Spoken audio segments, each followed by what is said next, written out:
Alhamdulillahirrahmanirrahim. Eh, Bapak Ibu yang dirahmati Allah, insya Allah ya.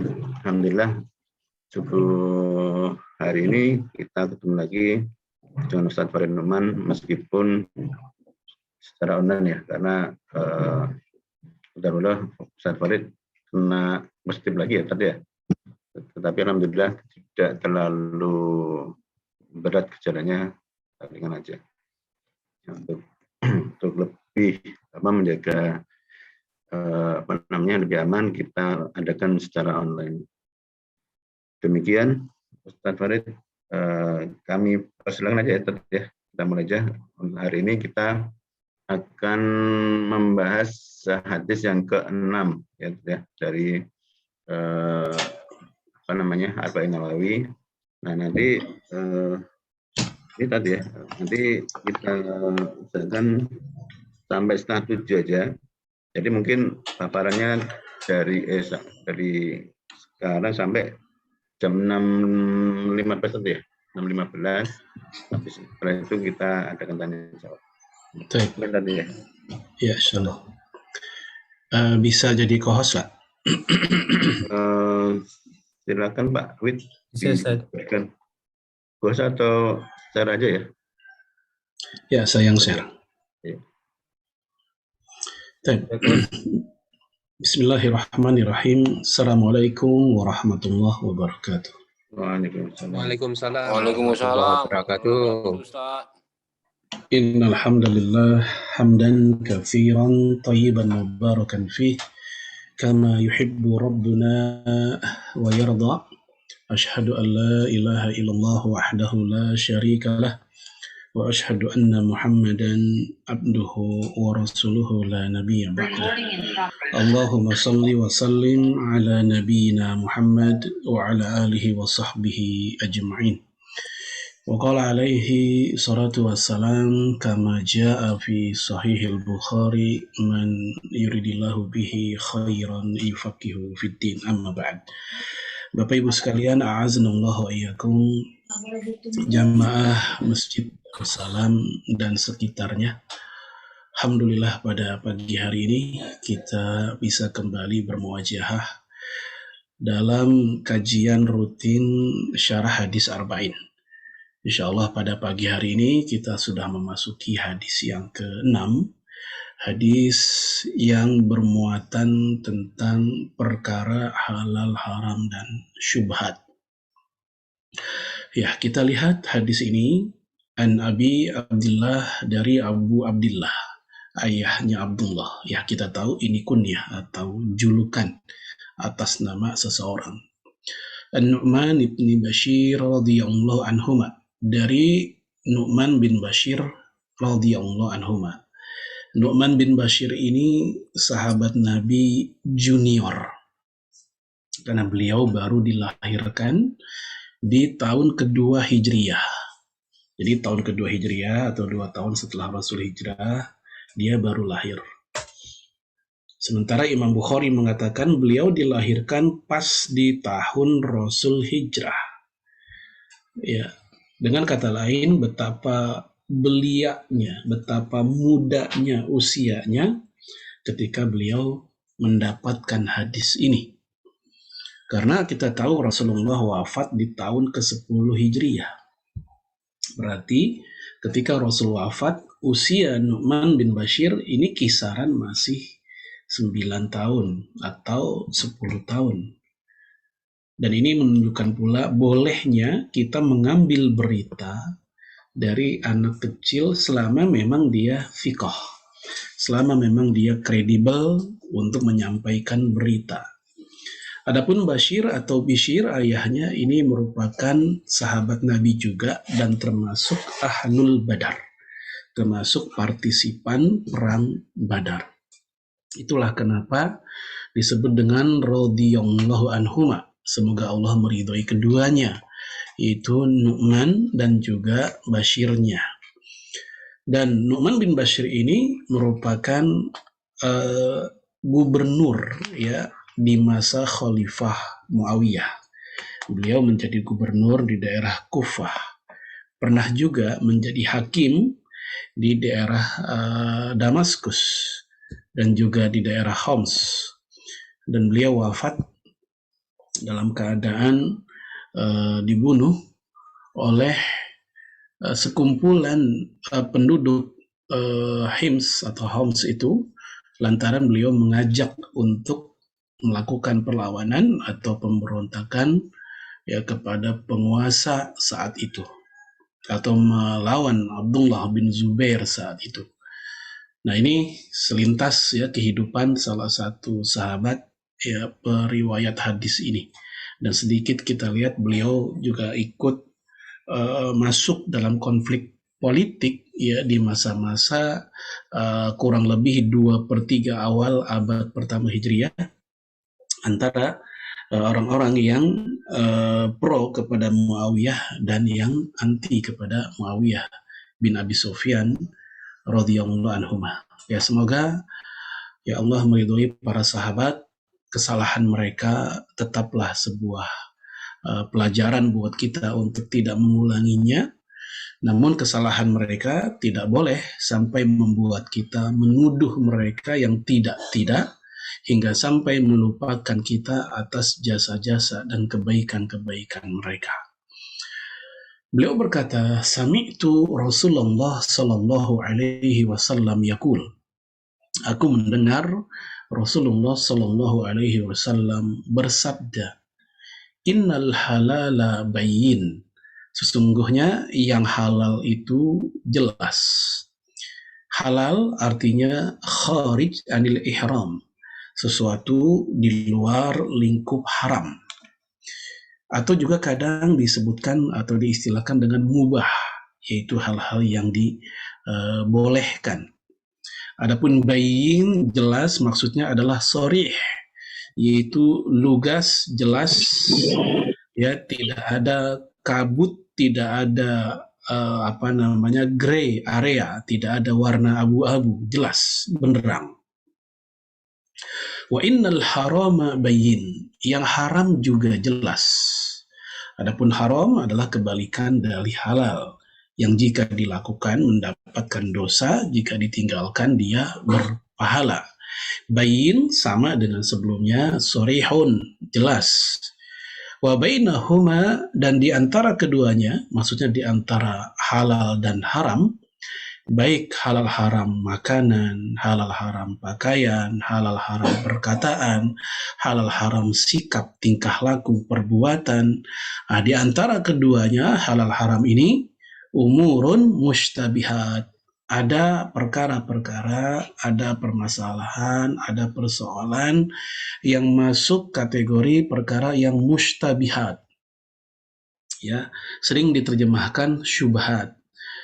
Diambil dari kata asyibhu. Asyibhu itu artinya mirip. Mirip. Namun dia bukan berarti sama. Jadi disebut syubhat, mau dibilang haram tapi mirip halal. Mau dibilang halal tapi mirip haram, sehingga disebut dengan istilah syubhat atau umurun mustabihat, perkara-perkara yang masuk area tadi, gray, abu-abu. La ya'lamuhunna katsirun minan nas, ya, banyak manusia tidak tahu. Di sini Rasulullah menggunakan kata katsirun minan nas, banyak tidak tahu. Jadi bukannya lebih banyak yang tidak tahu. Ya, Rasul tidak mengatakan aksar atau aglab, ya, mayoritas manusia tidak tahu, tidak. Tapi Rasul menggunakan katsir, banyak, artinya banyak pula yang tahu. Banyak yang tidak tahu, maka banyak pula yang tidak tahu. Ya, faman ittaqa syubhat, maka siapa yang menjaga, memelihara dirinya dari hal-hal yang syubhat itu, faqad istabra'a lidinih wa irdih, maka dia telah menjaga, melindungi agamanya dan kehormatannya. Jadi orang yang tidak masuk ke area yang syubhat tadi, maka dia telah menjaga kehormatan agamanya dan kehormatan dirinya. Karena biasanya ketika ada seseorang yang masuk ke area yang syubhat itu jadi bahan gunjingan manusia, apalagi jika dia punya kedudukan di tengah masyarakat, baik posisinya sebagai tokoh masyarakat, tokoh politik, apalagi tokoh agama.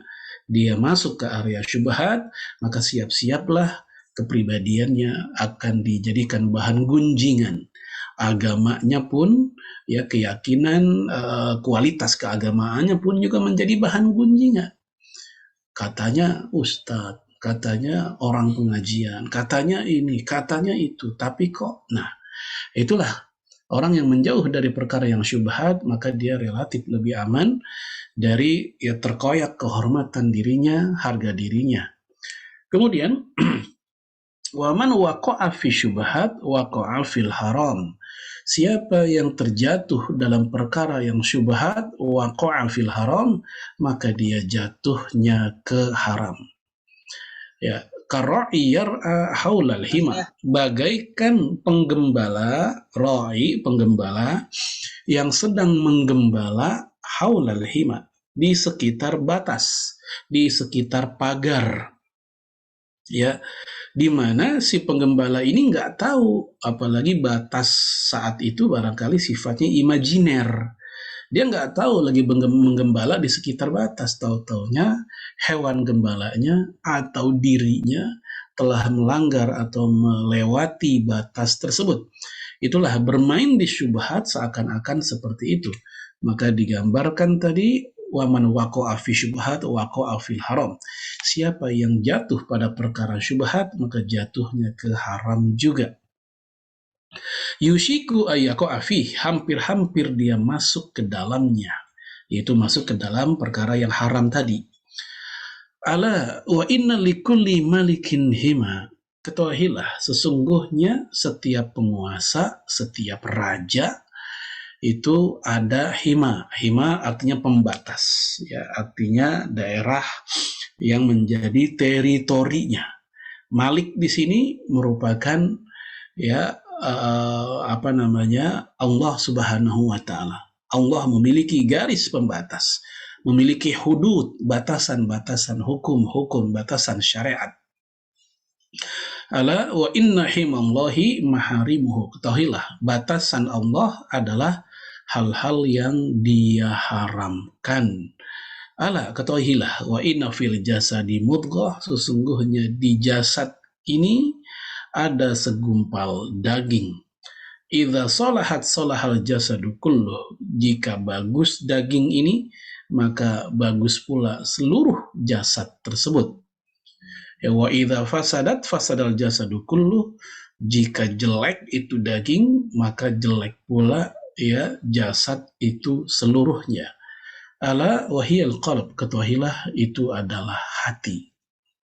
Baik, Bapak Ibu sekalian, a'azzanallahu wa iyyakum jami'an. Hadis ini ya diriwayatkan oleh Imam Bukhari, Muslim dan yang lainnya ya dengan sanad yang sahih dan dia muttafaqun alaih.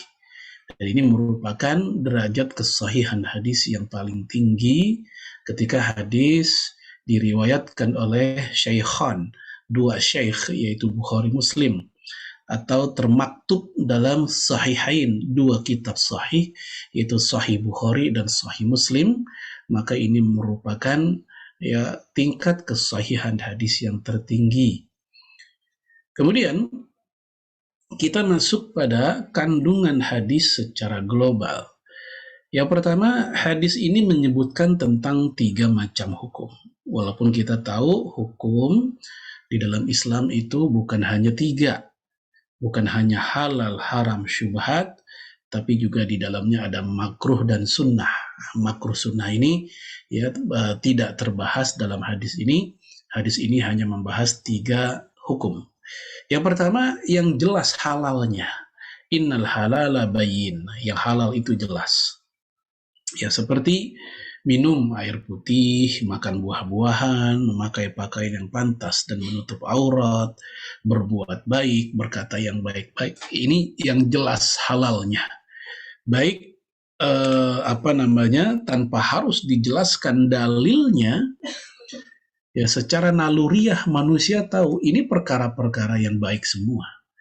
Ya tanpa harus tunjukkan apa dalilnya, ayat, hadis, atau apa, misalnya kita tahu ini perkara-perkara yang tidak mungkin diharamkan. Ya seperti tadi, makan yang baik-baik, ya air putih segala macam. Ini hal-hal yang baik, yang sehat, yang thayyib, yang tidak mungkin secara naluriah manusia akan mengatakan ini buruk. Dan Islam tidak pernah mengharamkan yang baik-baik. Kemudian yang jelas haramnya, ya seperti perzinahan, judi, yang mencuri, makan riba, ya makan babi, minum khamr, membunuh jiwa tanpa hak, durhaka kepada kedua orang tua, sumpah palsu, dan lainnya.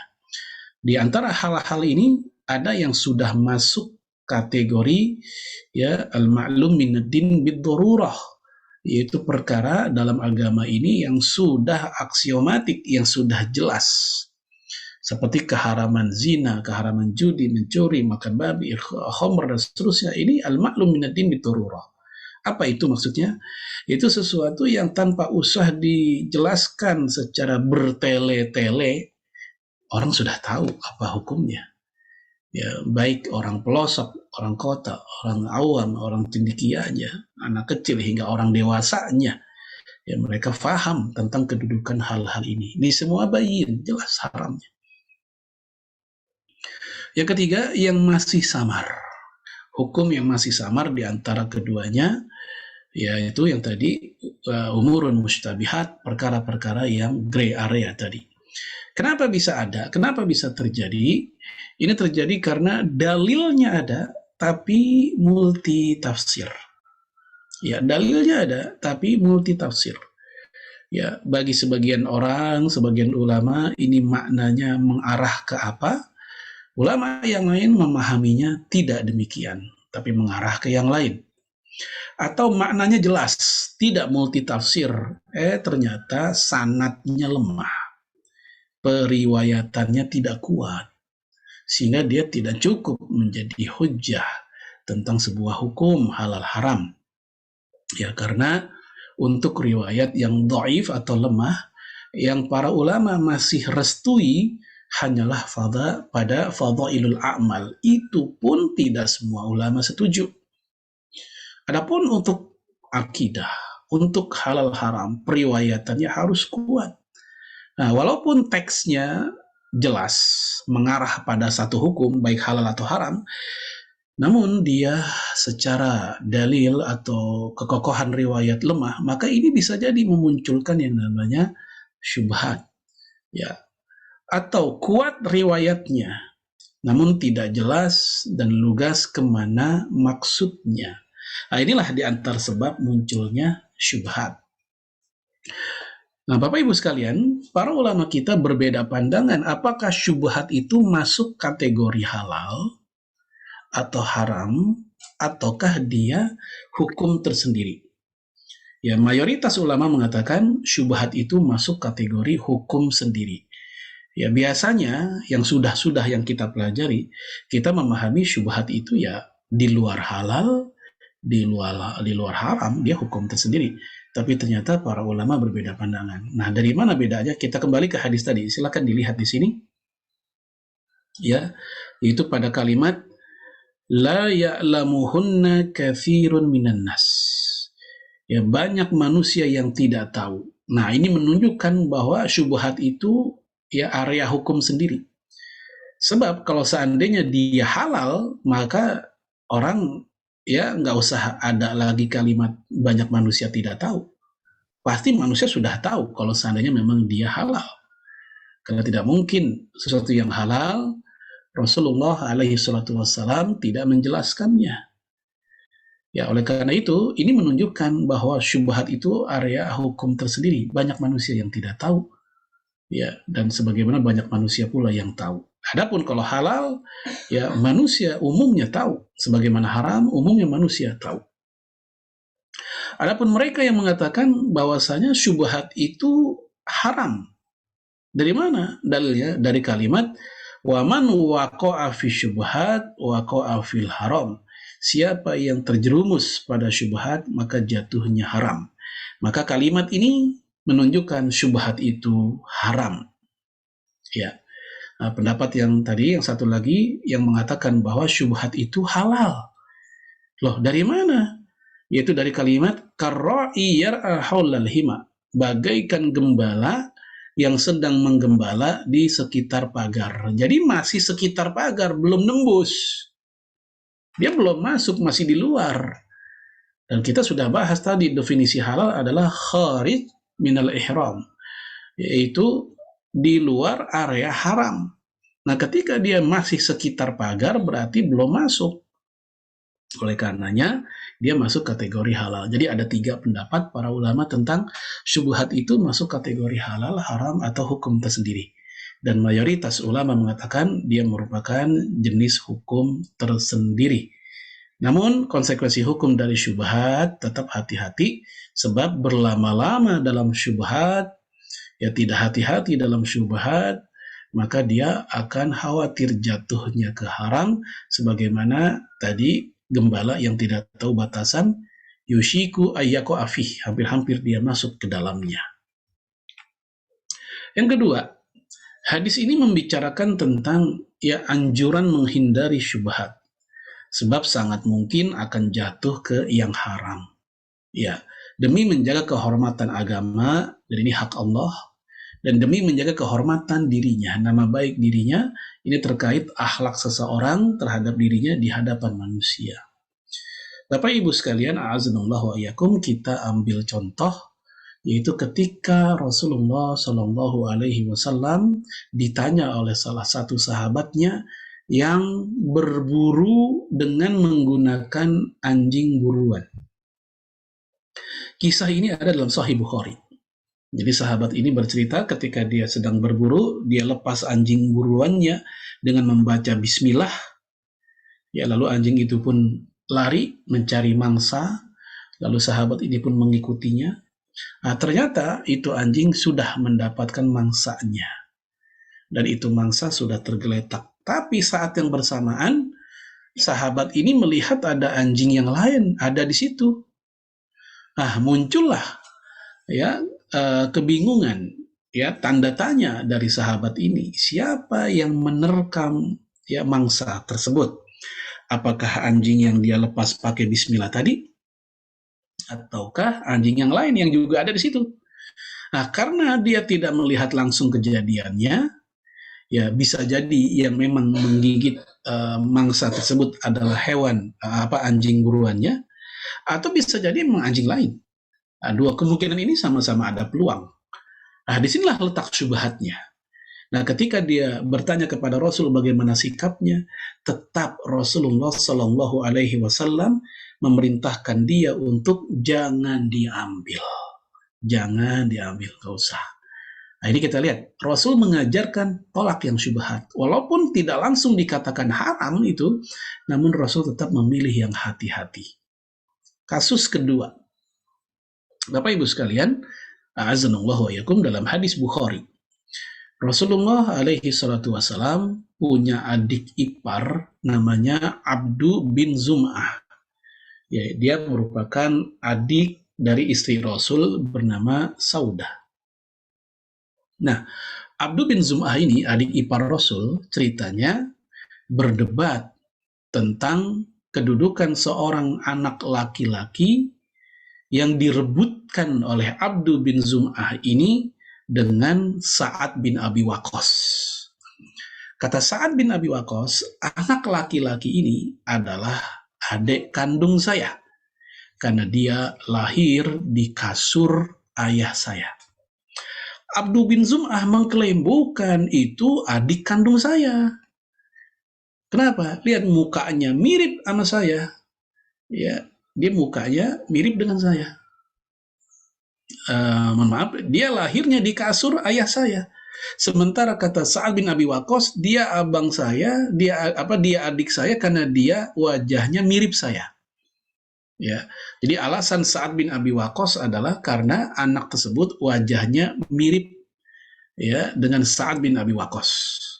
Ya, anak itu mirip dengan Sa'ad bin Abi Waqqas dan juga mirip dengan abangnya. Sementara Abdu bin Zum'ah mengklaim itu merupakan adik kandungnya karena lahirnya di kasurnya. Maka Rasul pun menjadi hakim saat itu yang menentukan. Ya, apa alasanmu kalau itu adalah adik kandungmu? Abdu bin Zum'ah yang juga adik ipar Rasul menjawab, karena dia lahir di kasur saya, wahai Rasul. Ya, lalu kenapa engkau, wahai Sa'ad, mengklaim itu adalah adik kandungmu?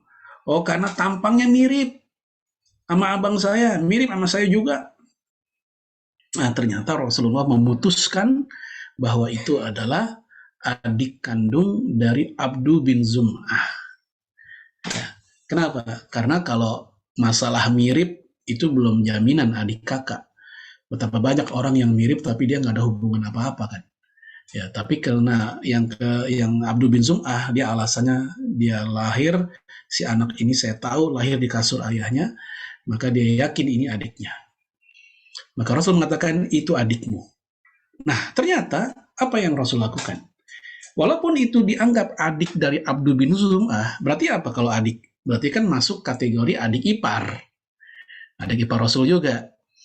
Nah, Rasul berkata kepada Saudah sebagai kakak dari Abdu bin Zum'ah, wahai Saudah, kalau engkau berjumpa dengan anak itu, tetap tutup auratmu. Tetap tutup auratmu.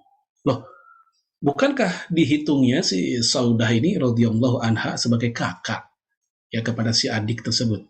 Ya, walaupun Rasul memutuskan itu adik, tapi ada syubhat di situ, maka Rasul tetap mengatakan kepada istrinya, kalau engkau berjumpa dengan anak itu, anak laki-laki itu, tetap engkau menutup auratnya. Nah, inilah contoh Rasulullah Shallallahu Alaihi Wasallam ya menjauh dari perkara syubhat. Walaupun itu anak diputuskan sebagai anak dari adik dari Abdu bin Zum'ah, tapi karena adanya syubhat, Rasul tetap memerintahkan kepada istrinya yang terhukum sebagai kakak dari anak tersebut tetap untuk menutup aurat karena adanya syubhat, adanya ketidakpastian status anak tersebut. Taib, ini contoh yang disampaikan Rasulullah Shallallahu Alaihi Wasallam bagaimana sikap seorang Muslim terhadap syubhat. Walaupun tidak dikatakan haram, namun kekhawatiran jatuh kepada yang haram karena berlama-lama di syubhat atau mengenteng-ngentengkan, meremehkan yang syubhat, khawatir bisa masuk ke area yang haram. Yang ketiga, pengabaran tentang sangat pentingnya kedudukan hati dalam diri manusia. Tentu kita bertanya-tanya, kenapa kok tidak tiba-tiba ketika Rasul membicarakan halal, haram, syubhat, kok tahu-taunya ngomongin hati? Apa ini kaitannya? Ya, ketika membicarakan halal, haram, syubhat, tahu-tahu membicarakan tentang hati. Karena jamaah sekalian, a'azanallahu wa iyyakum, bagian yang paling cepat rusak dalam kehidupan seorang muslim atau diri seorang muslim ketika dia tidak mengindahkan halal haram, tidak peduli dengan perkara halal haram, maka bagian yang paling cepat rusak adalah hati. Yaitu hati menjadi keras, hati menjadi kebas, hati menjadi tidak peka terhadap perkara yang halal haram tadi. Makanya Rasulullah Shallallahu Alaihi Wasallam membahas tentang hati, karena inilah bagian yang paling cepat kena pengaruhnya ketika seorang manusia tidak peduli lagi dengan masalah halal haram. Dan hati ini ibaratnya panglima. Jika dia bagus, maka semuanya juga ikut bagus. Jika dia buruk, maka semuanya juga ikut buruk. Baik, kita masuk jamaah sekalian, azanallahu wa iyyakum, pada kalimat halal itu jelas. Innal halala bayyin. Yang pertama, contohnya dan cukup banyak ya, apa-apa yang Allah halalkan dengan kalimat-kalimat lugas Al-Quran, baik dengan kalimat uhilla lakum, yang dihalalkan untuk kalian, ya, atau misalnya ahalallahul bai'a, Allah halalkan jual beli. Jadi ada kalimat-kalimat yang seperti itu yang menggunakan diksi yang lugas dan tegas tentang halal. Ya, salah satunya adalah Al-Baqarah ayat 187. Uhilla lakum lailatas siyamir rafathu ila nisaikum hunna libasul lakum wa antum libasul lahun. Dihalalkan tentu Allah yang menghalalkan. Ya, bagi kamu pada malam hari di bulan puasa, di bulan Ramadan, bercampur dengan istrimu. Mereka adalah pakaian bagimu dan kamu pun pakaian bagi mereka. Jamaah sekalian, tentang asbabun nuzul ayat ini, itu tentang Umar bin Khattab radhiyallahu anhu. Ya, beliau menceritakan tentang dirinya dan juga para sahabat. Itu ketika di bulan Ramadan, begitu azan maghrib, mereka bukan hanya berbuka puasa dengan makanan atau minuman, tapi mereka juga langsung menggauli istrinya. Kenapa? Karena dalam pikiran mereka saat itu, yang mereka ketahui, kalau udah lewat Isya, itu udah nggak boleh. Kalau udah lewat Isya, nggak boleh menggauli istri, sehingga mereka terburu-buru untuk menggauli istrinya ba'da maghrib. Jadi ada kesan seolah-olah haramnya menggauli istri itu tetap berlaku di malam hari. Maka turunlah ayat ini yang menegur atau meluruskan pemahaman yang keliru tersebut, bahwa menggauli istri kehalalannya itu dibolehkan hingga sampai sepanjang malam, ya terakhir hingga sampai menjelang fajar, atau begitu muncul fajar maka kebolehan tersebut sudah terhenti. Ini sebab atau sababun nuzul turunnya surat Al-Baqarah 187. Ya, contoh lain, kulu makanlah min thayyibati ma razaqnakum, ya hal-hal yang baik ya dari apa-apa yang telah kami rezekikan. Ini menunjukkan kehalalan semua hal-hal yang thayyib yang sudah kita bahas tadi, karena nggak mungkin Allah mengharamkan yang thayyib, yang baik-baik. Yang Allah haramkan tuh yang khabith, yang buruk, yang busuk, yang menjijikkan. Tapi untuk yang thayyib, yang sehat, yang bagus, yang segar dari makanan yang halal, maka semuanya kulu, silahkan makan. Ya, halalnya semua hewan laut, ya uhilla lakum, dihalalkan bagimu, saydul bahri, ya hasil hewan buruan laut, ikan dan lain-lain. Wa ta'amuhu mata'an lakum, dan ya makanan dari laut itu merupakan makanan yang lezat bagi kalian. Jamaah sekalian, a'azanallahu wa iyyakum, Imam Ibnu Katsir rahimahullah mengatakan, ya ayat ini menjadi dalil bahwa prinsipnya seluruh hewan laut adalah halal. Seluruh hewan yang hidup di air adalah halal. Ini prinsip awalnya. Namun kemudian ya para ulama kita berbeda pendapat dalam memahami batasan apa yang dimaksud dengan saydul bahr, ya hewan buruan laut. Sebagian menyempit itu hanya ikan saja. Ini pendapat golongan Hanafiyah. Di mata mazhab Hanafi, maksud dari saydul bahr hanyalah ikan, tidak yang lain. Oleh karena itu, dalam kitab-kitab mazhab Hanafi, kita mungkin terkaget-kaget ketika mereka mengatakan udang, cumi-cumi, ya sotong, cumi-cumi begitu, ya kerang haram dalam mazhab Hanafi. Maka ini berita duka cita buat yang senang seafood ini, ya. Dalam mazhab Hanafi mereka tetap mengharamkan. Loh, bukankah ini jelas ayatnya bahwa hewan dari laut itu halal? Nah, mereka punya alasan bahwa ayat ini dijelaskan oleh hadis. Tentang apa yang dimaksud dengan saydul bahr ada di hadis, yaitu hadis dari Ibnu Umar yang diriwayatkan oleh Imam Hakim, At-Tirmidzi dan yang lainnya dengan sahih secara mauquf, bahwasanya uhillat lana maitatan wa damman, dihalalkan buat kita 2 bangkai dan 2 darah. Adapun 2 bangkai adalah al-hud, ya yaitu ikan, ya 2 bangkai adalah al-hud, ikan, wal jarad, dan belalang. Nah, kalimat ini ikan menurut golongan Hanafiyah itu menjadi takwil yang membatasi makna saydul bahr, bahwa ini hanyalah ikan. Nah, itu mazhab Hanafi. Sementara mayoritas ulama mengatakan tidak mempermasalahkan ya hewan apapun yang ada di air maka dia halal. Yang para ulama berbeda pendapat yang tadi itu ya, yaitu untuk cumi segala macam dalam pandangan Hanafi mereka masih mengharamkan.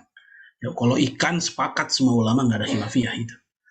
Ya, adapun hiu pun juga para ulama berbeda pendapat. Mayoritas mengatakan halal, dia masuk kategori keumuman ya soidul bahar.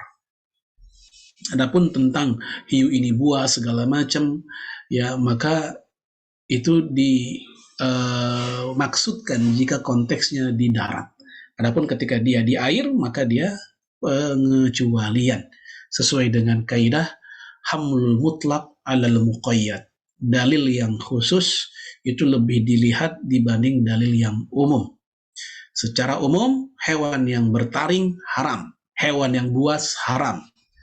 Ya, secara umum, sebagaimana hadis ya dari Abu Hurairah, nahan Nabi sallallahu alaihi wasallam an kulli dhinabin minas sab'. Rasulullah melarang hewan yang memiliki taring. Ya, hewan buas atau liar yang memiliki taring untuk kita makan. Maka hiu dianggap termasuk di dalamnya. Wa dhi mikhlabin minat thair, dan Rasul juga melarang hewan yang memiliki kuku tajam dari golongan burung, yaitu burung-burung karnivora. Nah, dari situ menunjukkan secara umum yang bertaring itu haram, hiu termasuk. Nah, tetapi karena dia ada di air, sebagaimana ayat ini, maka dia masuk pengecualian. Itulah kenapa khusus untuk hiu, para ulama berbeda pendapat, walaupun dia ikan juga. Yang satu mengatakan tetap haram karena dia buas, yang satu mengatakan halal karena dia masuk ke umuman ayat ini. Ya, bahkan masuk kategori insanul ma, manusia air. Ini manusia air bukannya mitos ya, kisah zaman dulu tuh ada Denny si manusia ikan, bukan itu. Ini insanul ma seperti mermaid. Ya, mermaid selama ini kita anggap dia mitos. Tapi kalau kita buka dalam buku-buku kitab para ulama terdahulu dan kejadian yang dialami oleh para nelayan, ya dalam kitab Al-Mudawanahnya Imam Malik itu ditanya tentang apa hukum makan ikan dalam bentuk manusia. Ya, di mana nelayan saat itu mendapatkan ikan, kepalanya kepala perempuan gondrong, ya tapi tubuhnya tubuh ikan. Ya, mermaid, istilahnya itu? Putri duyung ya, bukan ikan duyung, lain lagi. Ikan duyung ada lagi, putri duyung lain lagi. Nah, ternyata para ulama sebagian mengatakan boleh memakannya, seperti Imam Ibnu Hazm. Imam Malik mengatakan boleh karena dia masuk ke umuman hewan air. Ya, termasuk ulama kontemporer, Syekh Shalih Fauzan Saudi, beliau masih hidup. Ketika beliau dilaporkan oleh segolongan nelayan, di mana nelayan itu mendapatkan ikan dalam wujud berbentuk manusia. Dan ikan itu sudah mati. Ya, selama ini sekali lagi kita anggap itu kan mitos ya, hanya kisah saja di film-film.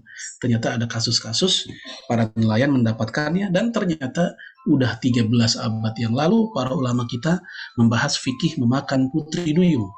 Jadi antaranya adalah dalam kitab Al-Mudawanah Al-Kubra-nya Imam Malik rahimahullah. Taib, ya ini sedikit tambahan tentang masalah hewan laut. Kemudian juga halalnya sembelihan ahlul kitab. Wa ta'amul ladzina utul kitab hilul lakum wa ta'amukum hilul lahum. Dan ta'am, makanan sembelihan, ya hasil sembelihan orang-orang yang diberikan Alkitab, maksudnya ahlul kitab, Yahudi Nasrani, adalah halal bagimu, sebagaimana sembelihanmu pun halal buat mereka. Kata Imam Ibnu Katsir, kebolehan ini merupakan ya amrun mujma' alaih. Ya, anna dzabaihahum halalul muslimin. Ini perkara yang telah ijma', yang telah disepakati bahwa hasil sembelihan orang-orang ahli kitab itu halal bagi umat Islam. Ingat, sembelihan, bukan olahan. Kalau hasil makanan olahan mereka, tentu ada variabel lain, ada bumbu, ada minyak, ya. Kalau bumbu dan minyaknya atau yang unsur lainnya ada yang haram, tetap nggak boleh. Bahkan walaupun yang nyembelih orang Islam, Itu sapi yang motong orang Islam, itu ayam yang motong orang Islam. Tapi bumbunya pakai minyak babi, tetap haram. Nah, jadi ini kita membicarakan sembelihan, bukan olahan. Nah, hasil sembelihan orang-orang ahlu kitab, menurut ijma dan juga ayat ini, itu dibolehkan bagi kaum muslimin untuk mengolahnya lalu mengkonsumsinya. Walaupun muncul pertanyaan, apakah masih relevan Yahudi Nasrani saat ini disebut dengan ahlul kitab? Nah, pembahasan ini butuh waktu khusus dan sudah saya bahas dalam video yang lain, dalam kajian yang lain di SCC, di Syariah Consulting Center. Ya, silakan dibuka, di situ channelnya ada pembahasan tentang apakah Yahudi Nasrani hari ini layak atau masih pantas disebut ahlul kitab. Yang jelas para ulama kontemporer berbeda pandangan, mayoritas mengatakan iya, sebagian mengatakan tidak. Kemudian ya halalnya jual beli, wa ahalallahul bai'ul wa Allahul bai'a, dan Allah telah halalkan ya jual beli. Artinya semua bentuk jual beli pada hukum asalnya selama tidak ada unsur-unsur yang haram, maka dia masuk kategori yang halal. Unsur haram apa? Penipuan, riba, ya jahalah itu goror, ya ihtikar, penimbunan, ya zulm, kezaliman. Nah, selama tidak ada unsur-unsur ini, maka selama itu pula bentuk apapun jual beli itu diperbolehkan. Kemudian yang dihalalkan secara pasti dalam sunnah, seperti halalnya bercumbu dengan istri yang sedang haid selama tidak digauli. Dan ini menjadi bukti pertengahan Islam. Ya, Anas bin Malik, ya ini hadisnya cukup panjang kisahnya ya. Ketika dia bercerita kepada Rasul, orang Yahudi itu karantinakan istrinya yang sedang haid. Jadi begitu ada perempuan lagi haid, istrinya lagi haid, sama Yahudi sebagai suami ini, itu dikucilkan. Sana, jangan dekat-dekat lah. Ya, dikucilkan. Sementara kebalikannya, kaum Nasrani tetap menggauli istrinya walaupun sedang haid. Nah, hal ini ditanyakan kepada Rasulullah SAW, bagaimana sikap kita, sikap Islam. Maka Nabi berkata, isna'u kulla syai' illa nikah. Lakukanlah apa saja ya kepada istrimu yang sedang haid, illa nikah, kecuali digauli, jangan. Itu yang nggak boleh. Ini pertengahan agama Islam. Dan karena memang Islam ini dinul wasat bainal adyan, agama pertengahan di antara agama-agama yang lainnya. Bukan hanya masalah ini, tapi juga masalah-masalah lain. Ya, seperti dalam menyikapi Nabi Isa alaihissalam, di mata Yahudi Nabi Isa bukan nabi, dia hanya orang biasa. Sementara di mata Nasrani dia bukan hanya seorang nabi, tapi dia dituhankan, anak Tuhan. Nah, Islam pertengahan di antara mereka berdua. Baik. Kemudian halalnya ya daging dua bangkai, ini sudah kita bahas tadi. Ketika hewan tersebut ya yang di laut, yang di air seperti ikan dan juga belalang secara khusus dalam hadis dari Ibnu Umar, uhilat lana maitatan, tadi dihalalkan bagi kita dua bangkai, yaitu al-hut wal jarat, ikan dan belalang. Nah, contoh yang lain adalah huwa tahuru ma'uhu ya al-hillu maitatuhu, air laut itu suci dan halal bangkainya. Ya, hadis ini ada sebab, ada sababul wurud. Ya, ketika seorang laki-laki berkata kepada Rasul, ya Rasulullah, inna nahnu narkabu fil ma wa ma'ana qalilul ma. Wahai Rasul, kami sedang berlayar di air, fil bahar, di lautan. Kami hanya bawa air cuman sedikit. Ya, idza tawadda'na fa'atashna. Kalau kami menggunakan air itu yang kami bawa untuk wudhu, maka kami kehausan, ya nggak punya air minum. Nah, sehingga mereka berpikir bagaimana kalau wudhunya pakai air laut. Afanatawaddo fil bahr, boleh nggak kami berwudhu pakai air laut saja? Maka Nabi pun menjawab, air laut itu suci dan halal bangkainya. Maka ini menunjukkan kebolehan berwudu dengan air laut, dan ini pendapat mayoritas ulama, kecuali sebagian saja sahabat Nabi yang memakruhkan berwudu dengan air laut, yaitu seperti ya Umar bin Khattab dan Abdullah bin Amr bin As. Ya, kata mereka, ya al-bahr nar, yang namanya lautan itu adalah api. Maksudnya apa? Karena memang kalau wudu di air laut, di mana air laut langsung kena matahari, tidak ada terpal manapun yang mampu menutupnya, maka ini bisa membuat panas atau penyakit. Itulah kenapa di antara mereka memakruhkan. Tapi mayoritas fuqaha sejak masa sahabat dan selanjutnya mengatakan tidak ada masalah berwudu dengan air laut berdasarkan hadis ini. Dan yang kedua, tentang halal bangkainya, ini menunjukkan bahwa bolehnya dan bagusnya seseorang ketika ditanya sesuatu, dia boleh menambahkan informasi lain yang tidak ditanyakan. Si laki-laki tadi tidak bertanya tentang daging laut, hewan laut. Yang dia bertanya tentang status air laut boleh nggak buat wudhu. Tapi ternyata Rasulullah menambahkan fikihnya, bukan hanya masalah air laut itu suci, tapi Rasul juga mengatakan bangkainya pun halal. Padahal masalah bangkainya hewan laut halal atau tidak, nggak ditanya. Tapi Rasul memberikan jawaban. Maka memberikan informasi tambahan yang belum tentu ditanyakan oleh penanya, boleh-boleh saja. Bahkan itu bagus sebagai antisipasi jikalau dia kemudian bertanya. Nah, ini yang saya sampaikan tadi. Uhillat lana maitatan wa damman fa amal maitatan fal jarad wal hut wa aman damman fatihal wal kabid.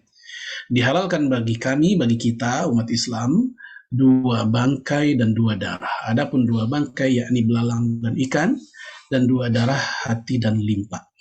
Untuk ikan, ya dalam riwayat Imam Ahmad, ikan itu mazbuh, as-samad mazbuh. Ikan itu sudah tersembelih. Sehingga ketika ikan itu mati, bangkai ini hakikatnya sudah tersembelih. Nggak butuh lagi, nggak usah lagi disembelih.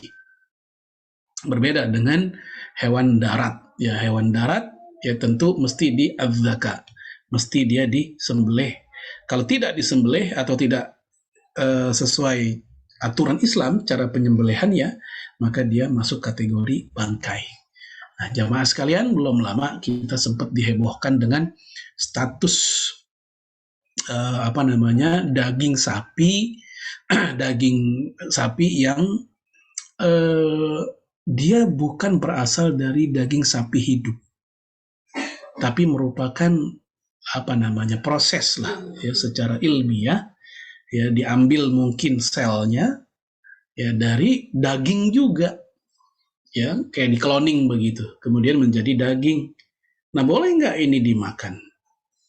Nah, jamaah sekalian, a'azanallahu wa iyyakum, dalam hadis yang diriwayatkan oleh Imam Abu Dawud, Imam Ahmad dengan sanad yang sahih, Nabi mengatakan, ma quti'a minal bahimah wa huwa hayyah fahiya mayyitun. Ya, apa-apa yang diambil, dipotong dari hewan yang masih hidup, kambing misal masih hidup, sapi misal masih hidup, diambil, maka potongannya itu adalah bangkai. Apa artinya? Kalau seandainya daging tersebut diambil dari sel sapi yang masih hidup, atau ayam yang masih hidup, atau kambing yang masih hidup, lalu diolah secara apalah teknologi mereka dan menjadi daging, maka menurut hadis tadi itu adalah bangkai, nggak boleh. Jika diambil dari yang masih hidup, karena hadisnya jelas, apa-apa yang terpotong, yang diambil dari hewan yang masih hidup, maka hasil potongannya itu adalah bangkai. Maka perlu diketahui, ditelusuri itu daging yang muncul sendiri secara proses ini dari mana. Namun kalau seandainya daging itu, selnya lah begitu, diambil dari daging yang halal, hasil sembelihan syar'i. Ya, ada sapi yang udah dipotong secara syariat Islam, udah dipotong-potong misalnya. Nah, dari daging itulah diambilnya, sehingga terwujud daging baru. Nah, yang kayak gini nggak ada masalah, karena berasal dari sumber yang juga sudah halal. Nah, itu cara menilai tentang status daging hewan tersebut yang sempat ya beredar atau dihangatkan pembahasannya pada beberapa waktu yang lalu. Kemudian kehalalan dhab, biawak gurun atau kadal gurun. Bukan biawak ala Indonesia yang ada di rawa di kali-kali tuh yang makanannya adalah bangkai, makanannya ayam karnivora yang sering muncul di got kita, sering muncul kadang masuk ke dapur sebagian rumah. Ya, yang seperti ini dalam bahasa Arab warol, bukan dob, berbeda. Dulu pun saya anggap itu dob dulu. Ya, tapi beberapa tahun belakangan ya saya ralat pendapat saya bahwa itu bukan dob, itu warol. Karena secara ciri fisik beda. Dob yang dimaksud dalam hadis itu hidupnya di gurun dan makanannya rumput. Kadang makanannya adalah insek, ya, serangga. Dan mereka pun buntutnya nggak panjang lancip, beda dengan biawak ala Indonesia itu yang mirip komodo. Ya, mereka buntutnya bergerigi-gerigi begitu, yang tidak terlalu panjang. Warnanya pun krem. Warnanya krem. Sementara biawak Indonesia kita tahu warnanya seperti apa, gelap gitu. Maka dob yang kita bahas di sini bukan biawak ala rawa-rawa Indonesia. Untuk biawak ala Indonesia itu namanya warol dan termasuk hewan yang diharamkan karena memang dia hewan karnivora. Kecuali satu yang mengatakan halal, itu Imam Sa'id bin Al-Musayyab, menantunya Abu Hurairah. Dia mengatakan warol dibolehkan karena dikiaskan dengan dob. Justru kadang dob ini itu menjadi makanannya warol. Ya, dob dan semisalnya, salamander atau apa, ya, iguana, ya, itu menjadi makanannya dari warol itu. Taib. Annahu sallallahu alaihi wasallam rafa'a yadah minhu. Ya, diriwayatkan bahwa Rasul mengangkat kedua tangannya dari dob yang sudah matang ketika disodorkan di meja makan. Fakil. Lalu ada yang bertanya, aharam huwa ya Rasulullah? Apakah ini haram wahai Rasul? Apakah emang ini haram? Nabi bilang, la, enggak haram. Walakinnahu lam yakun bi ardi qaumi. Tapi ini bukan makanan di kampung saya. Di kampung saya nggak ada orang makan beginian. Ya fa'ajiduni a'afuhu, dan saya enak melihatnya. Saya nggak suka enak melihatnya. Maka ini menunjukkan bahwa dob itu bukan hewan yang diharamkan. Ketika Rasul mengangkat kedua tangan nggak mau makan, itu sifatnya personali, individu Rasul yang nggak suka, nggak doyan, nggak selera, bukan karena dia haram. Makanya Rasul bilang, ya a'afuhu, saya enak melihatnya. Ya, Imam Nawawi mengatakan makna dari a'afuhu adalah karena dia kok kelihatannya dekil, kotor.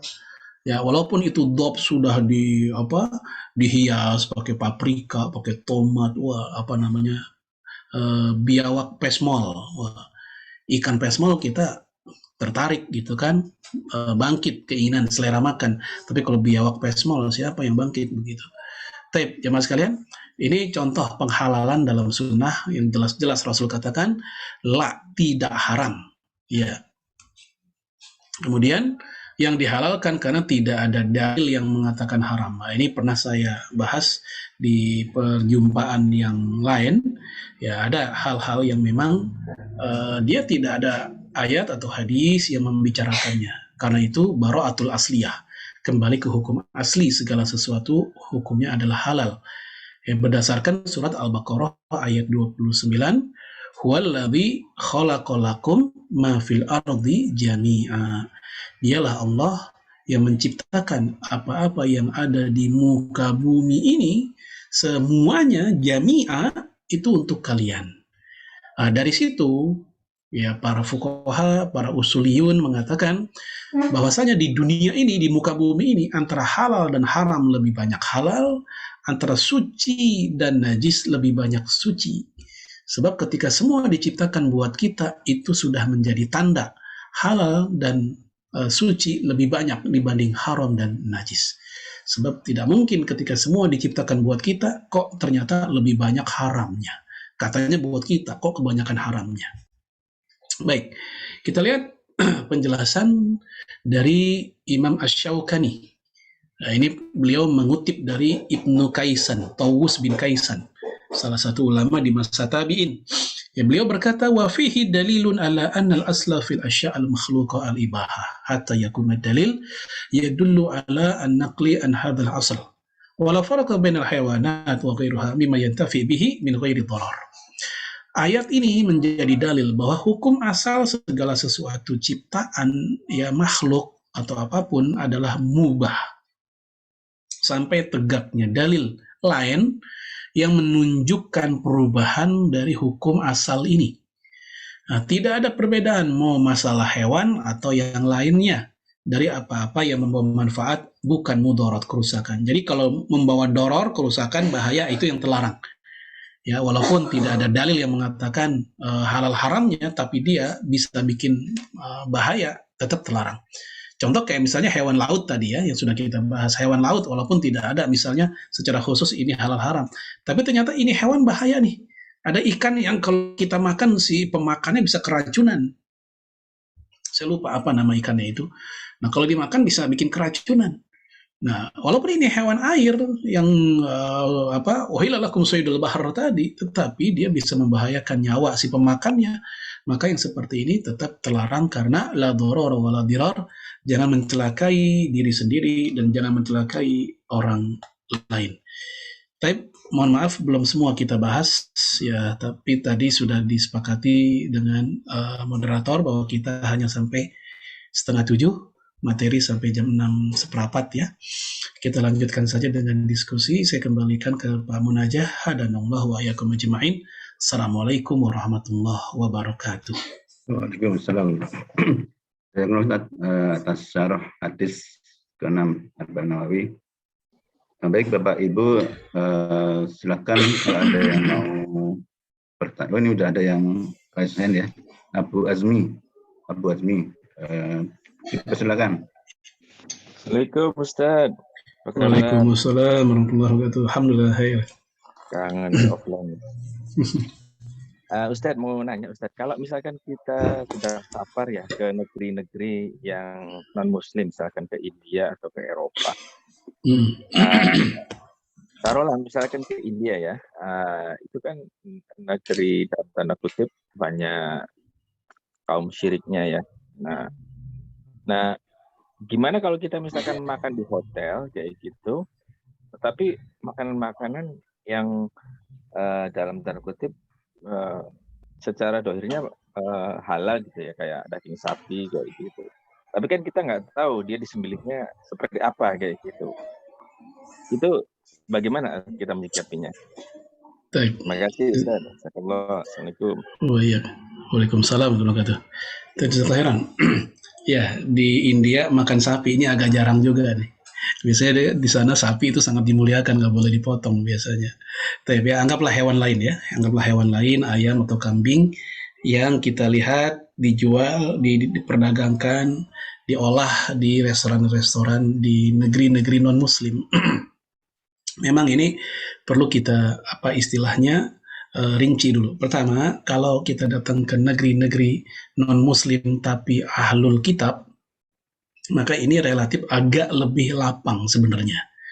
Kembali kepada hukum tadi, di mana ya hasil sembelihan ahlul kitab itu berdasarkan Quran dan ijma dia halal untuk dimanfaatkan oleh umat Islam.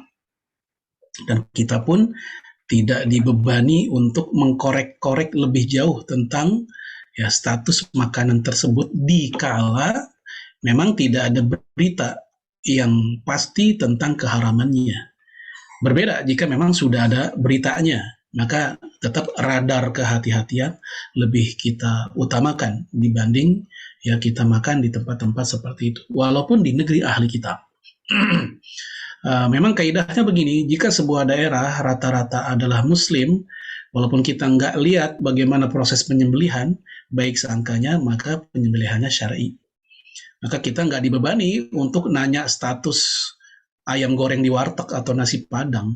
Kenapa? Ya karena kita tahu ya umumnya ini Muslim. Maka kaidahnya kalau di daerah yang Muslim, maka kita tidak dibebani buat nanya. Dari mana dalilnya? Dari hadis Bukhari. Ya Rasul, si Fulan ngasih saya daging, tapi saya nggak tahu nih si Fulan ini siapa, gimana, dan seterusnya. Nah, jawaban Rasul kepada dia adalah, ya udah baca aja bismillah dan makan. Nabi nggak bilang, tanya dulu sama yang ngasih, motongnya gimana, apa agamanya, enggak. Ya, Rasul bilang baca aja bismillah dan makan. Nah, ini konteksnya karena saat itu Islam itu mayoritas, ya, dan dugaan kuatnya itu hewan dipotong dengan cara yang Islam.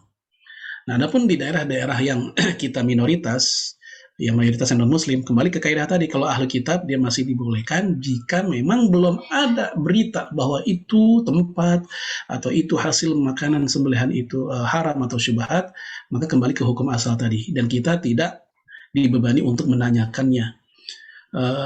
Dalam hadis Imam Muslim dikatakan, inna asyaddal muslimina jurman man sa'ala an syai'in lam yuharrim fa hurima li ajli mas'alatihi. Ya, seorang muslim yang paling besar kejahatannya adalah nanya-nanya sesuatu yang tidak haram jadi haram gara-gara dia tanya. Ya, sehingga ketika dia tidak ada kabar keharamannya, ya udah. Nah, kecuali kalau sudah ada kabar tentang isu ini restoran haram, jangan. Nah, kalau kayak gitu jelas kita ngambil jarak. Adapun di negeri yang musyrik, mau India atau China atau dan lain-lain, maka radar kehati-hatian kita harus lebih tebal lagi, lebih peka lagi. Ya, termasuk hewan-hewan halal sekalipun, ayam, kambing, sapi, kerbau atau apapun, tetap kita lebih hati-hati. Ya, nggak cukup kita mengatakan baca aja Bismillah. Kenapa? Karena mayoritasnya ini non-muslim, mayoritas musyrik ini, di mana sembelihan kaum musyrikin beda dengan ahlul kitab. Tidak ada khilafiyah para fuqaha haramnya kita memanfaatkan sembelihan kaum musyrikin, apapun casingnya, apapun nama agamanya, selama satu nama yaitu musyrik, maka selama itu pula sembelihan mereka halal, apapun wujud makanannya nantinya. Mau yang kalengan, mau yang sayuran, mau tumisan, apapun sama pokoknya. Nah, untuk daerah-daerah seperti ini sebagai bentuk antisipasi, nah hendaknya seorang muslim dia ngambil sikap ihtiyaton, yaitu kehati-hatian. Mulai dari sejak awal dia sudah searching, apalagi zaman sekarang udah mudah, komunitas Islam di situ, halal food di situ di mana, ya kalau jauh gimana cara ngambilnya atau meraihnya gimana, dan seterusnya. Atau dia bisa berkomunikasi dengan Muslim Indonesia di sana. Sehingga hal-hal yang sifatnya teknis, makanan halal haram, ya bisa tertangani saat itu. Yang jelas, memang berbeda antara menyikapi negeri ahlul kitab dengan negeri yang musyrikin tadi dalam bab makanan. Ya, namun demikian bagi seorang Muslim, ya kita tidak kalah dengan keadaan, kita bisa mensiasatinya dengan cara-cara seperti yang saya katakan tadi. Wallahu a'lam. Baik, Ustaz. Ini pertanyaan dari Pak Aditya F9 ini sepertinya sama ya dengan Pak Abu tadi, yaitu bentuk hati-hatian di negeri di luar negeri lah. Jadi tadi kesimpulannya adalah ini saja, kalau dia itu negeri yang kayak Kristen atau yang ahlul kitab ya. Artinya kita boleh aja memakan masih boleh dengan menambah bacaan bismillah. Tapi kalau negeri yang musyrik, kita sebaiknya tinggalkan dulu ya sembilannya ya. Iya, itu yang tadi yang negeri ahlul kitab dengan dugaan kuat bahwa memang tidak ada unsur-unsur keharamannya gitu. Tapi kalau udah ada berita yang mengalihkan dugaan kuat tersebut bahwa itu restoran atau makanan mengandung unsur haram, tetap tidak boleh walaupun di negeri di negeri yang ahlul kitab. Nah, kalau itu belum ada, ya masih ke hukum asal tadi, maka itu dibolehkan. Baik, baik, ini banyak pertanyaan di chat, tapi kami berdasarkan pertanyaan yang langsung ya. Nah, jadi silakan, ini ada Pak Uji yang meresen. Silakan Pak Uji. Assalamualaikum warahmatullahi wabarakatuh. Ibu, maaf. Waalaikumsalam warahmatullahi wabarakatuh. Izin bertanya mengenai makanan. Biasanya kan kita makanan kaleng kiriman dari orang-orang ateis seperti China yang ateis gitu loh Pak Ustadz. Jadi apakah berlaku hukumnya mengenai ini yang kita lebih menolak, nggak usah makan makanan tersebut atau bagaimana? Menurut saya. Taib. Mohon nasihatnya Pak Ustadz di sini. Barakallah. Ya, Wafik. Untuk makanan hewan khususnya ya, bukan makanan olahan pabrik yang apa istilahnya kayak model sayur ya. Untuk yang hewan dari kalangan ateis, dia statusnya sama dengan wasaniyun, ya, hasil sembelihan orang musyrik. Tidak ada khilafiyah para ulama tentang keharaman hasil sembelihan golongan ateis, karena ateis ini dalam klasemen kekafiran dia nomor 1, ya, seperti yang disampaikan oleh Imam Al-Kasani dalam kitab Bada'is Sana'i, kemudian Imam Ibnu Qudamah dalam kitab Al-Mughni, ketika mereka mengatakan 4 golongan yang namanya kafir itu ada 4 tingkatan. Yang satu mereka sebut adalah sinfun minhum yungkiruna sani', itu kelompok yang mengingkari adanya Allah. Humud dahriyah wal mu'attilah, yaitu golongan ateis. Ini nomor 1 kekafirannya. Nah, hasil sembelihan mereka tidak ragu lagi dan tidak ada khilafiyah tentang keharamannya. Nah, ketika kita dapat kiriman bukan sarden sih, kalau sarden kan ikan ya, anggaplah kornet ya, kornet dari mereka, dari negeri situ, dari negeri ateis ini, maka kehati-hatian jelas kita ambil sikap hati-hati, karena kita tidak tahu pula yang motong ini muslim atau bukan di sana, atau memang ateis sebagaimana umumnya orang-orang sana. Nah, dalam rangka tadi waman waqa'a fi syubhat, siapa yang masuk ke area yang syubhat waqa'a fil haram, dia khawatir bisa masuk ke yang haram, maka lebih baik tidak. Faman ittaqa syubhat, siapa yang menghindar dari yang syubhat, faqad istabra li dini wa irdihi, maka dia telah menjaga agama dan kehormatannya. Maka kita ngambil yang sikap seperti itu, dan ini juga diarahkan oleh Rasul dalam hadis yang lain, dalam hadis Imam At-Tirmidzi, da' ma yaribuk ila ma la yaribuk, tinggalkan yang bikin kamu ragu-ragu, beralihlah kepada yang pasti-pasti aja. Wallahu a'lam ya. Maaf Pak Ustadz, kalau boleh tambahan, kalau ikan apakah berlaku hal yang sama Pak Ustadz? Kalau untuk ikan, dia tidak berlaku hal yang sama, karena ikan tadi sudah saya sebut dari Imam Ahmad bin Hanbal, as-samaku madhbuh. Ya, walaupun nelayannya orang kafir, walaupun nelayannya orang ateis, tapi itu hewannya adalah ikan, maka dia halal. Cuman kan tadi sudah saya sebut ya, kehalalan bukan hanya pada zat ikannya saja, tapi bagaimana bumbu-bumbunya. Nah, itu kelihatan mungkin dari komposisinya ya. Kalau komposisinya, oh ternyata ini minyak-minyak biasa aja, minyak sayur, tidak ada yang macam-macam lah intinya.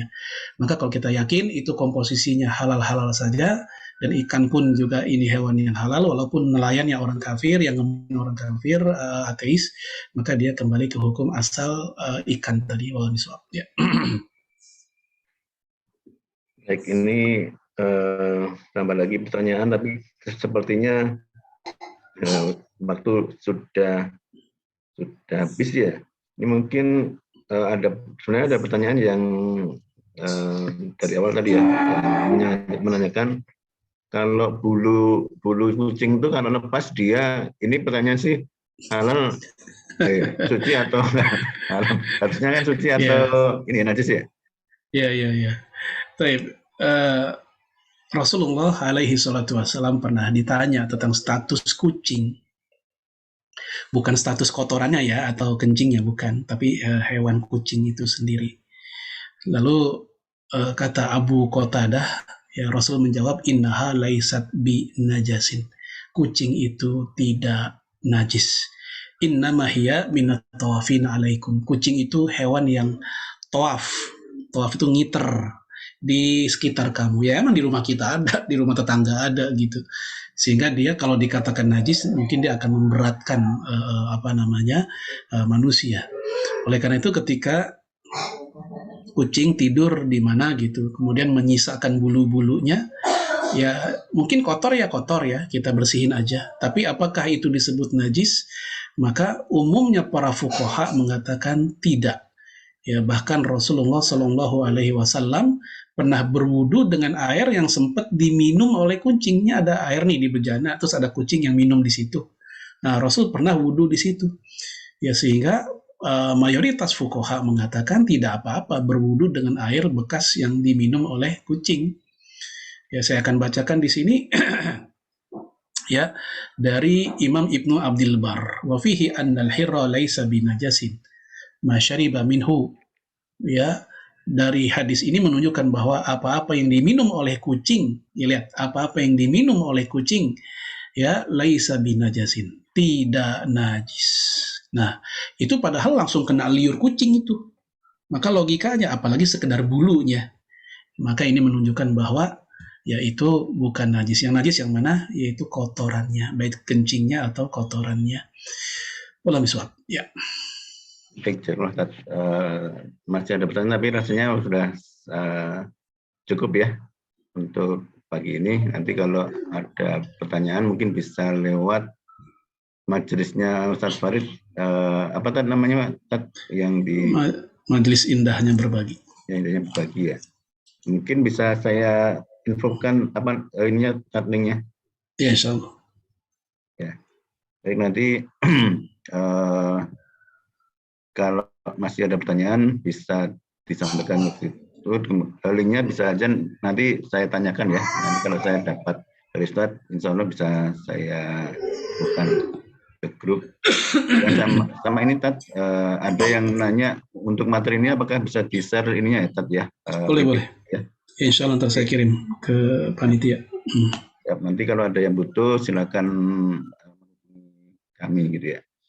Baik, insya Allah kita cukupkan ya.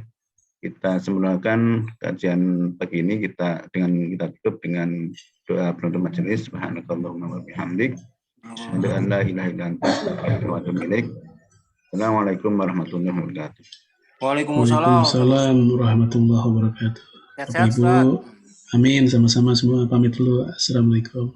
Salam. Waalaikumsalam.